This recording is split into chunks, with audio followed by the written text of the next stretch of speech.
Close your eyes. You are about to step through a doorway that hasn't been opened in 2,000 years. Not a metaphor, not a myth, a real threshold of carved limestone, still standing beneath the streets of modern Nazareth. The year is approximately 20 AD. The place, a limestone hillside in Lower Galilee. The village, Nazareth. Population perhaps 400 souls. And the house you are about to enter looks nothing like anything you have been shown before. Forget the wooden cabin from Sunday school illustrations. Forget the freestanding brick walls and open windows. The homes of Nazareth were partially carved into the bedrock itself. The soft local limestone, called nari, allowed builders to cut directly into the hillside. Natural stone walls were then extended with stacked fieldstones, sealed with earth and straw mortar. Part cave, part construction. Half underground, half risen. In 2006, archaeologist Yardina Alexander excavated a small dwelling beneath the International Marian Center in Nazareth. 2 rooms, a central courtyard, a cistern cut directly into the bedrock. 1st century, the time of Jesus. Beneath the Sisters of Nazareth convent, archaeologist Ken Dark spent years investigating another structure, a rock-cut courtyard house dating to the early Roman period. 1 room survived to its full original height, complete with a carved doorway still intact and fragments of the original chalk floor still visible beneath the dust of centuries. Byzantine and Crusader Christians later venerated the site, suggesting a long tradition connecting this specific house to the Holy Family. These are not guesses. These are excavated homes from Jesus' Nazareth, and they change everything. The first thing you notice when you step inside is the darkness. It is nearly total. The windows are narrow slits cut high on the wall, what archaeologists call Egyptian style, designed for ventilation and privacy, not light. Just enough pale gray filters through to tell you that morning is coming. The rest is shadow and stone. The floor beneath you is packed dirt, or perhaps fragments of chalk compressed and swept smooth over decades of daily life. You are lying on a reed mat. Your blanket is the same outer cloak you wore yesterday, the same one you will wear today. The Torah itself protected this arrangement. A creditor was forbidden from keeping a poor man's cloak overnight, because without it, the man had nothing to sleep under. There are no beds, not as we understand them. The family sleeps together on mats spread across a single shared room. The ceiling is low. Timber beams cross overhead, supporting the flat roof above. The walls shift between natural bedrock and stacked fieldstones. The air smells of earth and stone and smoke. Last night's olive oil lamp left a residue that clings to every surface. These lamps were small enough to hold in one palm, a single flame in a clay dish, producing more smoke than light. That was illumination in 1st century Galilee. That was enough. Stand in the excavated room beneath the Sisters of Nazareth convent today, and you are standing where a 1st century family woke up. The rock-cut doorway is still there. The chalk floor fragments remain. The ceiling height is unchanged. Now close your eyes again. A young man stirs on his mat. His cloak is wrapped against the morning chill. The limestone walls have held the cold of the night. He rises in near darkness, and the day begins. This is where Luke 2 verse 51 happened. He went down to Nazareth with them and was obedient to them. Not in grand halls, not in places of honor. In a dark room carved from rock, where obedience meant rising before dawn. If this is already changing how you picture his life, subscribe to this channel. Every video we make is built on this same foundation: history, archaeology, and a genuine search for truth. Step through the doorway and everything changes. The courtyard is open to the sky. Finally, light. Finally, air. The interior rooms were for sleeping and storage. The courtyard was where life actually happened. The first sound you hear is grinding. The rhythmic scrape of stone against stone. A woman is at the hand mill, crushing barley into flour. This sound was the alarm clock of the ancient world. It began before sunrise and continued until enough flour existed for the day's bread. Every day, without exception, bread didn't keep, and bread was survival. Against one wall of the courtyard stands a domed clay oven called a tabun. Pottery jars hold grain, olive oil, and dried legumes. Reed baskets hang from wooden pegs. A goat may be tethered in the corner. Chickens scratch in the dust. And at the center, or carved directly into the bedrock at the courtyard's edge, is the cistern. A bell-shaped cavity cut at least 3 meters deep into the limestone, designed to collect winter rainwater channeled from the flat roof. Before the water entered the main cistern, it passed through a sedimentation basin where silt and debris could settle. The cistern walls were lined with hydraulic plaster, a sophisticated mixture of lime, ash, and crushed pottery, engineered to prevent a single drop from seeping back into the rock. There was no faucet, no aqueduct feeding this home. Every drop the family drank came from rain they had captured, stored, and preserved themselves. The cistern at the International Marian Center site shows exactly this design. The engineering of people who understood, at the most fundamental level, that water was life. This was Mary's world. Grinding grain, drawing water, baking bread in a tabun fueled by dried animal dung or olive pulp, spinning thread, weaving cloth, maintaining the ritual purity of the household according to Jewish law, caring for children in a courtyard that smelled of smoke and warm bread. The sounds of neighboring homes drifted over the stone walls. Voices of women doing exactly the same thing, in exactly the same space, all across the 4 acres of Nazareth. But the courtyard wasn't where Jesus spent most of his waking hours. What he did for a living will change how you picture him forever. For 2,000 years, we have called him the carpenter's son. We picture a wood shop, sawdust, furniture taking shape, planks and joinery. But that image is an English translation problem. The Greek word used in Matthew 13 verse 55 and Mark 6 verse 3 is tekton. And tekton does not mean carpenter. It means builder. A craftsman who worked with wood, stone, and sometimes metal. What we would call a general contractor today. Now consider the landscape of Lower Galilee. Timber was scarce. The hills were rocky, not forested. But limestone was everywhere. Scholars estimate that 9 out of 10 projects for a Galilean tekton involved stone, not wood. Chiseling blocks, squaring corners, stacking walls. Jesus was not primarily a woodworker. He was a stonemason and builder. Picture the workspace, not a tidy shop but a construction site. Stone blocks in various stages of shaping. Iron chisels and bronze tools laid out on a low Roman-style workbench. Limestone dust hanging in the morning air, catching the early light. The ring of iron against stone echoing off the surrounding hills. A tekton's toolkit adze, chisel, mallet, handsaw, plumb line, bow drill, was often passed from father to son. These weren't just implements. They were inheritance. And there was no shortage of work. Sepphoris, what the historian Josephus called the ornament of Galilee, sat just 4 miles from Nazareth. 1 hour on foot. When Herod Antipas began rebuilding it as his regional capital around 4 BCE, he launched one of the largest construction projects in the region. A forum, paved streets, public buildings. Jesus grew up during this construction boom. He and Joseph almost certainly walked those 4 miles to Sepphoris for work. There they encountered Roman officials, Greek merchants, and laborers from across the Mediterranean world. The cosmopolitan center of an empire pressed against the edges of a quiet village every single day. This changes everything about how we read the Gospels. When Jesus said, "Everyone who hears these words of mine is like a wise man who built his house on the rock," that wasn't poetry. That was professional vocabulary. He knew what it meant to build on rock. He had done it. He had done the other kind too. When the Psalms declared, "The stone the builders rejected has become the cornerstone," Jesus heard that as insider language. The builders, the tektons, his people, his trade. What did Jesus see when he looked at his hands? Calluses, not from splinters, but from gripping stone. Cuts from chisels. Dust ground into the creases of his palms. The hands of a builder, the Son of God, building homes for ordinary families. The same hands later recognized by their wounds first learned to shape stone for other people's houses. By midday, the heavy work paused, and the family gathered for a meal. There is no table.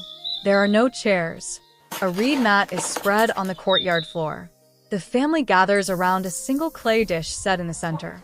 lentil stew seasoned with salt, onion, and garlic, flatbread torn into pieces, a clay cup of wine mixed with water, perhaps some olives, dried figs for sweetness. The foundation of every meal was what historians call the Mediterranean triad: bread, wine, and olive oil. But bread dominated everything. Scholars estimate that 50 to 70% of an ordinary person's daily calories came from bread alone. In Hebrew and Aramaic, the phrase to eat bread was synonymous with to have a meal. Most Galilean bread was made from barley, dense, slightly bitter, the grain of the poor. Beyond bread, the diet was simple. Legumes appeared in stews. Vegetables included cabbage, leeks, and wild greens. Figs, dates, and grapes were often dried for year-round preservation. Dairy came from goats and sheep, milk, cheese, and butter available mostly in spring and summer. Fish from the Sea of Galilee was common, especially on the Sabbath. Meat was rare. Goat or chicken appeared only for festivals and celebrations. The rest of the year, protein came from legumes and occasional fish. Bone analysis from the region confirms what the archaeology suggests. Inhabitants consumed a low-protein, plant-heavy diet. This was not deprivation. This was simply life. Meals happened twice a day. A light midday meal. A larger communal meal in the evening. But before anyone ate, something essential happened. The head of the household spoke a blessing. And Jesus knew these words by heart. He had heard them every day of his life. "Blessed are you, Lord our God, King of the universe, who brings forth bread from the earth." Every meal was a small act of worship. Every blessing was a reminder. The bread comes from God. When Jesus taught his disciples to pray, "Give us this day our daily bread," he wasn't being poetic. He was being literal. Bread was survival. Bread was the meal. And bread came from God. And when at the Last Supper Jesus took bread, gave thanks, broke it, and gave it to his disciples, he was doing something he had done thousands of times before. The Last Supper wasn't a new ritual. It was the transformation of a lifelong practice. Every meal of his life had prepared him for that moment. As the sun begins to set, the family doesn't retreat to the dark interior rooms. They go up. The roof of a Nazareth house was flat, and it was a living space. Timber beams were laid across the walls. Overlapping mats of natural cane rested on the beams. On top of the cane, workers spread a thick layer of earth plaster, 10 to 15 centimeters, mixed with ash and lime, then compacted with a heavy stone roller until the surface was hard and smooth. A low parapet wall ran around the edge, required by Torah law in Deuteronomy 22 verse 8 to prevent falls. The roof was not decoration. It was infrastructure. People spent significant time on their roofs, drying food, spinning thread, weaving cloth, taking advantage of the light the interior rooms completely lacked. During the hot summer months, the roof was the coolest place to rest. And when you needed solitude, you went up. The interior rooms were cramped, dark, and shared. The roof offered sky, breeze, and silence. A place to be alone with God. As evening falls, the sky shifts from blue to purple to black.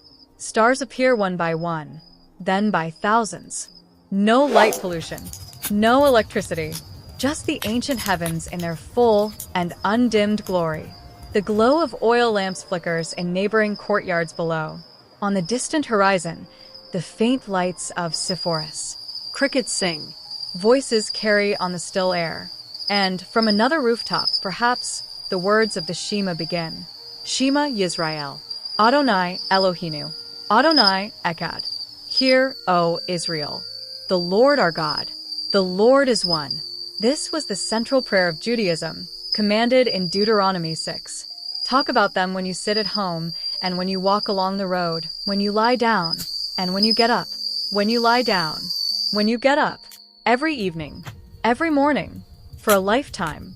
Jesus prayed these words on this rooftop under these stars. In Acts 10, we read that Peter went up on the roof to pray. This wasn't unusual. This was normal. The roof was where you met God. Picture it. The day is done. The village is quiet. And on a rooftop in Nazareth, the Son of God looks up at the heavens his own hands made and prays. Shema Yisrael, Adonai Eloheinu, Adonai Echad. And then, once a week, everything stopped. All the rhythms paused. Time itself became holy. Friday, the sun touches the western hills, and the world changes. Oil lamps are lit, more than usual, marking the sacred time. The family gathers in the courtyard. Best clothes, clean mats, a meal better than any other night of the week, perhaps fish from the Sea of Galilee, vegetables prepared with extra care. The Sabbath has arrived. From this moment until Saturday at sunset, all work ceases completely. No grinding, no building, no commerce. The tools are set aside. The tabun goes cold. The village grows quiet. The next morning, the community gathers. The Torah is read aloud in Hebrew, then explained in Aramaic so everyone understands. Prayers are recited. The Shema is spoken in unison. Luke 4 verse 16 tells us, "He went to Nazareth where he had been brought up, and on the Sabbath day, he went into the synagogue as was his custom." As was his custom. This wasn't new. When Jesus' ministry began, he had done this every Sabbath of his life. The Torah readings weren't unfamiliar. The prayers weren't strange. The synagogue was home. There is one more detail the archaeology reveals. Excavations in Nazareth homes have uncovered limestone vessels, cups, bowls, and storage jars made of chalk stone rather than clay. Under Jewish law, stone could not become ritually unclean. If a pottery vessel touched something impure, it had to be destroyed. But stone was immune. It could be washed and reused. The presence of these limestone vessels tells us something important. The families of Nazareth weren't just poor. They were devout. They went out of their way, likely paid more, to maintain ritual purity in their homes. This was intentional religious practice. This was a community that took the Torah seriously. In a house carved from stone, a family kept the laws written in stone, and God himself sat at their table. Now, step back. Look at everything we've seen. The dark room at dawn, the reed mat on the packed dirt floor, the cloak for a blanket, the courtyard coming to life, the grinding of grain, the splash of water drawn from the cistern, the construction site, stone dust in the air, the ring of iron on rock, calloused hands shaping blocks for someone else's home, the shared meal, the torn bread, the blessing spoken. Blessed are you, Lord our God, King of the universe, who brings forth bread from the earth. The rooftop under the stars, the Shema on his lips, the Sabbath rest, the synagogue gathering, the limestone vessels carefully chosen. All of it, one life, one place, one man. This is where God chose to live. Not a palace, not a temple, a house carved into a hillside in a village most people had never heard of. He woke up on a dirt floor. He drank rainwater from a cistern his family had carved by hand. He shaped stone until his hands were worn. He prayed the same prayers every Jewish child prayed. He was one of them. He was one of us. This is the incarnation. Not an idea, not a doctrine, a life. When Jesus said, "I am the bread of life," he had spent decades breaking bread in a house where bread was survival. When he said, "I am the living water," he had drawn water from a cistern, watched the winter rains fill it, known in his body what thirst meant. When he said, "I am the light of the world," he had grown up in rooms so dark that a single oil lamp was a precious thing. The parables weren't poetry. They were memory, the seeds and the soil. The stone the builders rejected, the lamp on a stand, the house built on rock. He wasn't reaching for illustrations. He was reaching for home. The Word became flesh, John wrote, and made his dwelling among us. Made his dwelling, pitched his tent, moved into the neighborhood, into a house carved from stone, into a life of bread and labor and prayer and rest. He made himself nothing, Paul wrote, taking the very nature of a servant, being made in human likeness. Human likeness. This likeness. This life. This house. The next time you read the Gospels, remember this house. Remember the limestone walls, the olive oil smoke curling toward the ceiling, the flat roof under the stars, the calluses on his hands. Jesus didn't hover above human life. He entered it completely. The dust, the work, the prayers, the bread. And that means he understands yours. Your ordinary days, the ones that feel repetitive, unremarkable, unseen. Your work, the kind that leaves you tired, that no one applauds. Your quiet prayers, the ones no one else hears. He lived all of it first. The God of the universe knows what it feels like to wake up before dawn and go to work, to eat simple food and give thanks for it, to pray in the dark and trust that someone is listening. If this changes how you see Jesus, if you feel closer to him, knowing what his life actually looked like, lean into that. Read the Gospels again. Watch for the details. The parables will never sound the same. The seeds, the stones, the bread, the light. He's not reaching for metaphors. He's reaching for home. If this video helped you see Jesus in a new way, hit that like button and subscribe. Share this with someone who needs to know the God of the universe lived in a house just like this. Tap that notification bell so you don't miss what's coming next. And tell me in the comments, what detail from Jesus's daily life surprised you most?